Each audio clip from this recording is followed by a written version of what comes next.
امام فرماتے ہیں مجلس میں آنے کا ادب ہے، پہلا ادب یہ ہے کہ مومن، قرآن کی آیت ہے جب بھی قرآن سنو تو خاموشی اختیار کرو، قرآن جب چلے تو خاموشی ہونی چاہیے۔ اسی طرح جب مجلس شروع ہو جائے تو مجلس میں بھی ذکر محمد اور آل محمد ہے، تو ادب مجلس یہ ہے کہ چار مومن باہر بیٹھ کے آپس میں باتیں نہ کریں، موبائل سوئچ آف ہونا چاہیے، سائلنٹ پہ رکھنا چاہیے۔ کیوں؟ کیونکہ جب مجلس پڑھتے ہمارا عقیدہ ہے، یہاں پہ اہل بیت علیہ الصلوۃ والسلام آتے ہیں۔ اب فرماتے ہیں، میں نے اس دن بتایا تھا کہ جب بھی کسی بھی محفل میں جاؤ، رسول خدا فرماتے ہیں 4 نیتیں کر کے جایا کرو، بتایا تھا۔ پہلی نیت یہ کہ اے خدا، میں علم نافع حاصل کرنے آیا ہوں، اس محفل میں، اس مجلس میں جاؤ جہاں تجھے وہ علم ملے جس کا نفع ہو۔ لیکن شیطان ایک بہت بڑا پروپیگنڈا، یہ مجلس بلڈنگ ہے، آپ بلڈنگز بناتے ہیں، کردار کی بلڈنگز بناتے ہیں، اخلاق کی بلڈنگز بناتے ہیں، لیکن ایک بہت بڑا پروپیگنڈا ہوا کہ بھائی مجلس کا مطلب یہ ہے کہ سلام ہو، مرثیہ ہو، اور اس کے بعد منہ خوانی ہو۔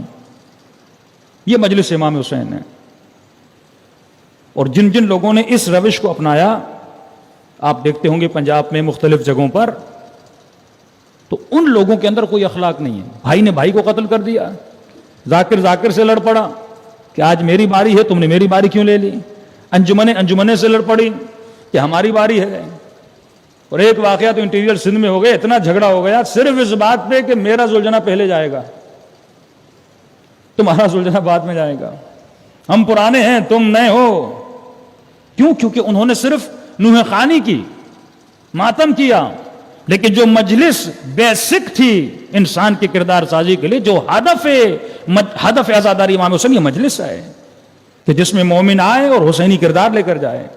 مجلس کا مقصد صرف ماتم نہیں ہے، ہاں وہ ماتم عزا کا جز ہے، حسن مجلس امام حسین ہے، لیکن بیسک جو بلڈنگ ہے یہ مجلس ہے جس سے انسان اخلاق سیکھتا ہے۔ اور جب اخلاق حسینی نہیں ہوتا تو یہ سارے واقعات آپ پاکستان میں دیکھتے ہیں۔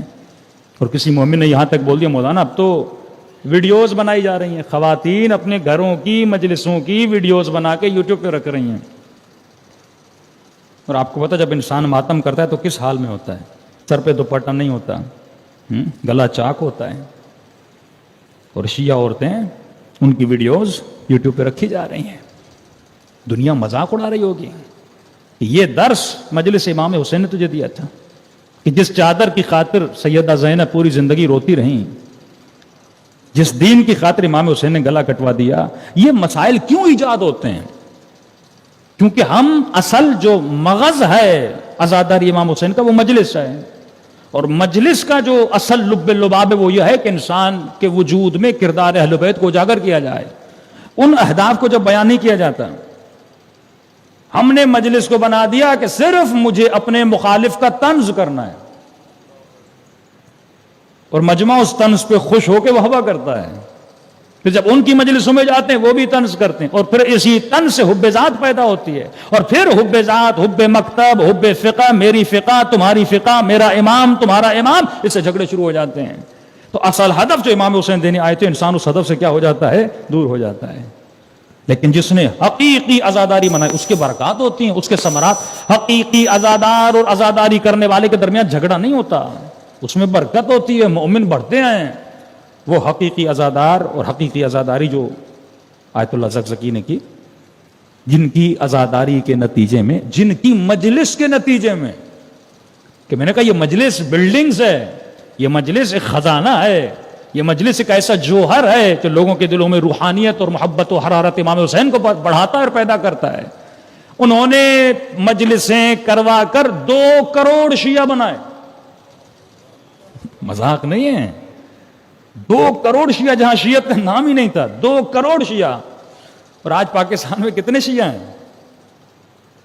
انڈیا میں کتنے شیعہ ہوں گے؟ یہی ہم بتاتے ہیں 2-3 کروڑ نا۔ تو صدیوں 70 سال سے ہم اتنے، اور اس بندے نے چند سالوں میں 2 کروڑ شیعہ بنا لیے، کیونکہ اس نے حقیقی مجلس امام حسین کو بپا کیا۔ رحم اللہ من قرأ الفاتحہ۔